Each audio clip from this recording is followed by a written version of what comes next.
ইন্ডিয়ায় মুসলিমদের পথ টাইট করতে গিয়ে নিজেদের পথই টাইট হয়ে গেল। হ্যাঁ, এটাই বাস্তব। তাদের গোমাতাকে রক্ষা করার জন্য গরু বেচা কিনা বন্ধ করে দিল সরকার, মানে মোদিজি। আর সবচাইতে মজার বিষয় হলো, গরু ব্যবসায়ীরা, গরু খামারি কিন্তু সবচেয়ে বেশি হিন্দুরাই। এখন যখন মুসলিমদের কুরবানিকে কেন্দ্র করে হিন্দুরা গরু নিয়ে যাচ্ছে বাজারে বিক্রি করার জন্য, তখন কিন্তু মুসলিমরা সেই গরু আর কেনাকাটা করতেছে না।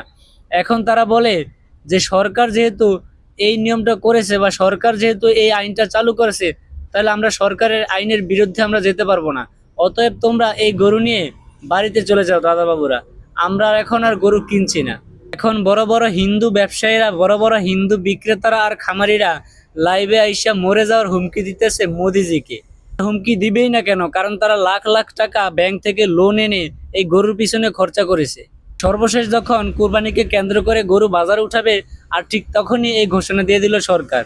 আর শুধু এই না, একটা গরু 14 বছরের আগে কেউ জবাই করতে পারবে না, এটাও বলে দিয়েছে সরকার।